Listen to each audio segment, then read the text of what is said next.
Bonjour à tous et bienvenue dans Ride Up Mag, votre émission hebdomadaire entièrement consacrée à l'actualité des sports extrêmes. Le Quicksilver Pro France, qui a débuté sur la plage de la Gravière à Osgore, est la seule compétition française du championnat du monde de surf de l'ASP World Tour. Cette étape est la 9e des 11 manches qui composent le Samsung Galaxy ASP World Championship Tour 2014. Cette épreuve a débuté de manière idéale puisque toutes les conditions étaient réunies.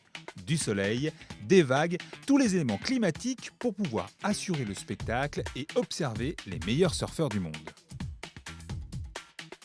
En parallèle du Quicksilver Pro France, avait lieu le Roxy Pro France, compétition féminine, dans laquelle étaient engagées plusieurs Françaises, dont Pauline Hadot ou encore Johanne Defay.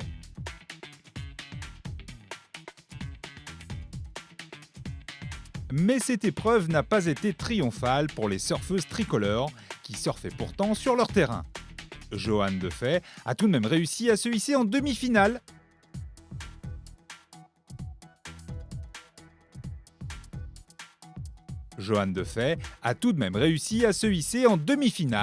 Même résultat qu'Autresti en Californie pour le Swatch Woman Pro, ce qui lui permet de s'assurer une 8e place au classement général. C'est vrai que d'avoir fait quelques bons résultats, ça met en confiance et on se dit que on peut le faire, donc c'est génial. Là, par contre, sur cette série, c'est vrai que j'étais un peu stressée, surtout avec les scores qu'on a eus. C'était pas des scores des très bons scores. C'était vraiment très serré. Pauline a eu pas mal de vagues et moi, j'étais pas très bien sur mes jambes. Pourtant, je me sentais bien avant la série, mais c'est vrai qu'au fur et à mesure que ça passait, quand c'était un peu stressant. Mais je suis très contente d'être en quart et j'espère que ça va continuer.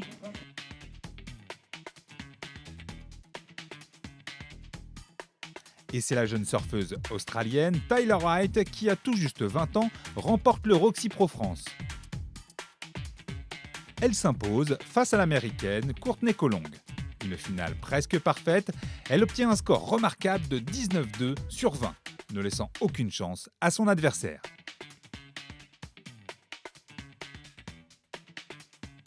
You know what? Feeling good. That was probably one of the best finals that I've ever been in. Wave-wise, it wasn't a wave catching contest. It was just a wave surfing, just catching whatever you saw, and it would guarantee be a good wave. So that's just the way I love to surf. I'm just gonna enjoy this moment right now, and I wouldn't be able to do this week without Owen. Tremendous help this week, and so is actually Matt Griggs and Kate Griggs and Little River, their little baby.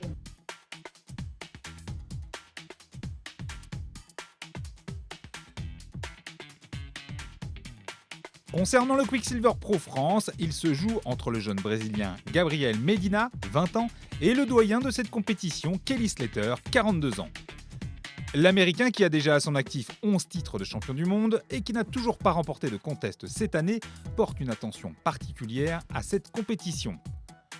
Tandis que son concurrent direct Gabriel Medina, qui a déjà remporté 3 titres cette année, occupe la première place du classement ASP World Tour et surfe avec aisance depuis le début de la saison.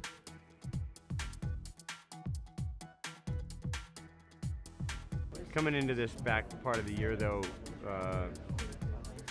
I know what I got to do. I got to do better than Gabriel in every contest, and I can't discount the guys right behind me. If Gabriel wasn't there, I would have a slim lead.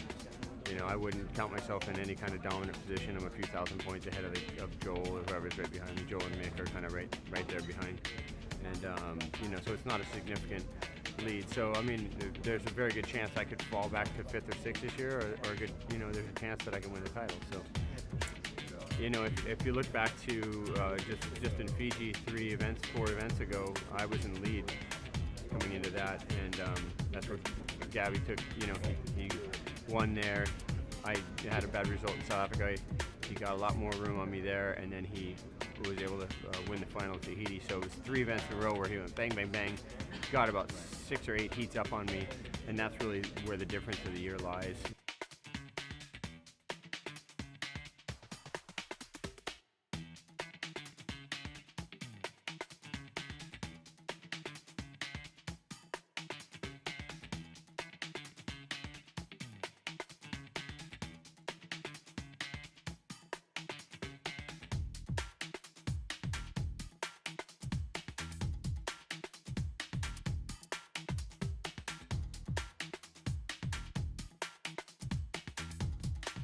Suite aux conditions climatiques, les organisateurs du Quicksilver Pro ont décidé de reporter la compétition en raison d'un manque de vagues évident.